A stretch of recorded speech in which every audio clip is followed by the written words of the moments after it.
What if I told you that everything that you think you know about the coronavirus is a lie? That you are right now witnessing the largest, costliest, deadliest cover-up in world history. Would you believe me? What if you saw hard evidence and you started asking the scary questions? Why don't you watch? Decide for yourself. My fellow Americans, tonight I want to speak with you about our nation's unprecedented response to the coronavirus outbreak. The Chinese coronavirus pandemic will be recorded as one of the most consequential global events in world history. How the hell did this happen? Who's responsible? What you're about to hear is a true story, backed by scientific evidence and hard facts. There are those who witnessed what happened. People died to tell you this story. Listen to them, because otherwise, it is going to happen again.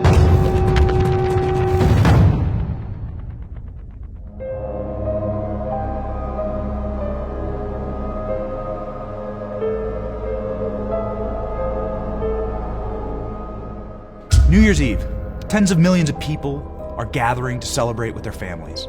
But in one of China's largest cities, the streets are eerily silent. Wuhan is located in the heart of China and home to more than 11 million people. Word has gotten out that there is a killer on the streets. A unique and deadly virus was spreading through the city's population at a blistering pace, and no one has any idea how to treat it or where it came from. 1 month earlier, an elderly Chinese man was admitted to the Wuhan hospital with extreme difficulty breathing and signs of pneumonia. This is the first case on record of COVID-19. As the month of December pressed on, hospital wards in Wuhan exploded with cases of the unique pneumonia. Chinese doctors and medical staff began to come down with the same symptoms, indicating the terrifying prospect of human-to-human transmission. On December 30th, a Chinese ophthalmologist named Dr. Li Wenlang warned on social media of a respiratory illness ravaging the city. Wenlang was punished and silenced by local communist authorities. In 1 month, Dr. Wenlang would be dead, killed by the virus that had already taken the lives of thousands. The exact number of dead we don't know, and we likely never will. Realizing the disaster on their hands, the Communist Party of China brutally locked down the city of Wuhan. We know the Communist Party of China's secrecy, blame shifting, denial, and inability to act in this pandemic resulted in the deaths of tens of thousands of Americans, hundreds of thousands more around the world, all while decimating the economy. What we don't know is where the virus came from. How did it get here? Why is it so deadly? For clues on these questions, we will go to ground zero in Wuhan, focusing on what Chinese scientists, medical experts, and local officials had to say about this outbreak before the communist government stepped in and silenced them all. Let's start with what we know. There are two elements in this outbreak that have universal scientific consensus.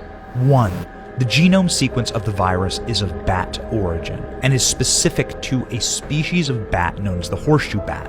Two, the virus is genetically optimal for human transmission, while most viruses are not. This is what makes it so deadly. So the question is this: how did this specific virus jump from bat to human?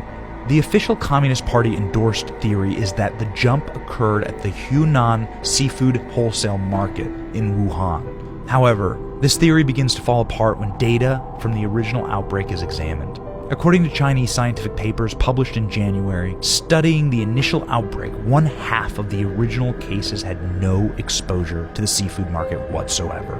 The alleged patient zero in December had no history with the seafood market at all. Furthermore, investigators and researchers found no evidence of the intermediate horseshoe bat, or any bats for that matter, being sold at the market.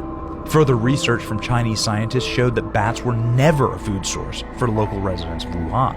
In fact, there are no known colonies of the horseshoe bat within 600 miles of Wuhan. The natural habitat for these bats are in secluded, high, dark mountain caves in the south of China. So how did these rare and dangerous animals get into the densely populated city center? For the answer to these questions, we turn to the writings and findings of two Chinese researchers. Researchers Zhao Botao from South China University of Technology and Lei Zhao from Wuhan University of Science and Technology set out to establish the most likely source of the virus. Their research thesis is entitled The Possible Origins of the 2019 Coronavirus. The respected Chinese scientists immediately rule out the Wuhan seafood market as the source of the virus and began a search for an alternative location where we have proof of horseshoe bats and humans interacting. The Wuhan Institute of Virology is a Chinese government-run research center 2 miles from the Wuhan seafood market. This institute is famous for its research on bat coronaviruses and was actively researching new coronaviruses, specifically in horseshoe bats at the time of the outbreak. Leading up this research was Shi Zhenli, a woman who has earned the nickname Batwoman for her 17 years of researching coronaviruses in bats. Make no mistake, Zhenli is the world's foremost expert in researching bat coronaviruses and their transmission to humans. Zhenli's research often takes her into remote caves where the bats dwell in order to harvest them and bring them back to her laboratory in Wuhan. Further analysis of Zhenli's academic publishings show controversial research into synthetic viruses. Shi Zhenli published multiple scientific papers on the creation of the bat coronavirus for the study of cross-species transmission. A year before the outbreak, in 2018, she gave a speech on bat coronaviruses and their cross-species infection ability. So why is Zhenli's research important? COVID-19 is particularly deadly due to its unique molecular capacity to enter human cells and destroy them. You have likely seen this photo of the coronavirus. This specific part of the virus is called an S protein. These proteins act as the key to unlocking the human cells that they come in contact with, allowing the contents of the coronavirus to enter the cell and destroy it. Zhenli's lab had sophisticated capacities to synthesize viruses for cross-species transmission, often using the S protein.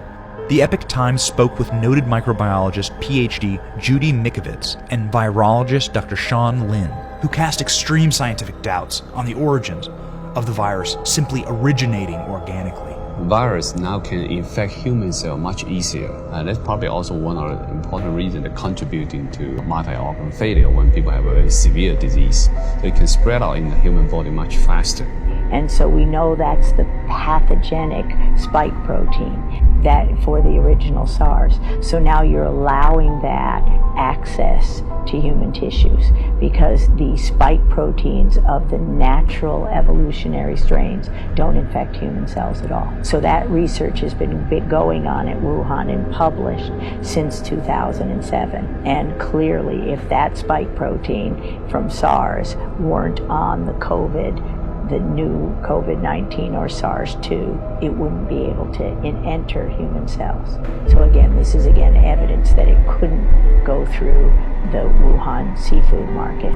A job posting on the Wuhan Institute of Virology website on November 18, 2019 asked for scientists to come research the relationship between the coronavirus and bats. On December 24, 2019, as COVID-19 was savaging the population of Wuhan, the Institute posted a second job opening, urgently announcing that they had discovered a large number of new bat viruses and their infection mechanisms that could transmit to humans. At the beginning of the outbreak, Shi Zhenli is quoted openly in the press as wondering, could the virus have come from our lab? The independent Chinese researchers investigating the outbreak noted that scientists in the lab have a history of being infected with bat coronaviruses. Scientists in the lab have reported getting attacked by the bats and splattered with bat blood and bat urine. The Wuhan lab had such a known security problem that the US Embassy in Beijing took some extraordinary actions to warn them about it. In January 2018, the embassy sent 2 US science diplomats to the Wuhan Virology Institute. Sloppiness, carelessness, lack of safety, or management of the lab so shocked the American scientists that they urgently wrote a series of diplomatic cables back to America warning of the potential of an imminent outbreak. The cable reads, most importantly, the researchers showed that various SARS-like coronaviruses can interact with the human receptor identified for SARS coronavirus. The findings strongly suggest that SARS-like coronaviruses from bats can be transmitted to humans to cause SARS-like diseases. The person the US scientific diplomats were the most worried about? Researcher Shi Zhenli. Since the coronavirus outbreak, the Wuhan Virology Lab has experienced extremely unusual behavior. A memo from the Director General of the Virology Institute ordered the silencing of all scientists and researchers on the topic of the coronavirus outbreak or bat studies. The Communist Party then installed the top military biochemical weapons expert to oversee the operations of the lab. More disturbing still, since the outbreak, researchers on the bat coronavirus team have gone missing. In January, the Beijing News identified Huan Yangling, a researcher at the Institute of Virology, as the suspected real patient zero. Yangling was allegedly the first human to contract COVID-19 during a botched experiment. Mysteriously, Yangling has been scrubbed from the virology lab website, even while other researchers remain. The institute initially denied any knowledge of Huang Yangling, but was forced to retract their denial and admit that the researcher has now unaccounted for. Ultimately, the Chinese researchers studying the origins of the outbreak concluded their thesis by stating, "The killer coronavirus probably originated from the laboratory in Wuhan. Safety levels need to be reinforced in high-risk biohazardous laboratories. Regulations may be taken to relocate the laboratories far away from the city center and other densely populated places." But it's not just these Chinese scientists who are raising suspicions. The UK's Emergency Coronavirus Committee said that it is not a coincidence that the virology laboratory in Wuhan was studying bat coronavirus, and the lab should not be discounted as the possible source of the outbreak. American microbiologist Professor Richard Ebright, a biosecurity expert, warned that the safety levels of the Wuhan lab were woefully lacking. He writes that given the nature of their dangerous experiments, an outbreak in the lab would pose a substantial risk of infection of a lab worker, and from the lab worker to the general public. At the present date, the tide seems to be turning against the Wuhan lab. It is increasingly likely, there is increasing confidence that the virus, COVID-19, started in that Wuhan lab. As of today, says someone in a position to know, there is, quote, almost unanimous agreement in the American intelligence gathering agencies that the virus currently destroying much of the world emerged from a lab in Wuhan. The NIH gives this $3.7 million grant to the Wuhan Institute of Virology. They then advertise that they need coronavirus researchers. Following that, coronavirus erupts in Wuhan. And then what's really troubling to me is that either conspicuously or miraculously, the Wuhan Institute of Virology is able to sequence the virus on January 2nd, but China doesn't admit to the virus existing to January 9th, and then the Wuhan Institute of Virology doesn't release this important scientific information to the world until January 12th. So at best, Americans are funding people who are lying to us, and at worst, we're funding people who we knew had problems handling pathogens, who then birthed a monster virus onto the world. The question is, have you seen anything at this point that gives you a high degree of confidence that the Wuhan Institute of Virology was the origin of this virus? Yes, I have. Yes, I have. Beijing has yet to provide U.S. experts with samples of the novel coronavirus collected from the earliest cases. Several of the doctors and journalists who reported on the spread of the virus have disappeared. The Chinese government, meanwhile, has put a total lockdown on information related to the virus origins. Without this information, we will never understand how the coronavirus pandemic started, or how to prevent the next one.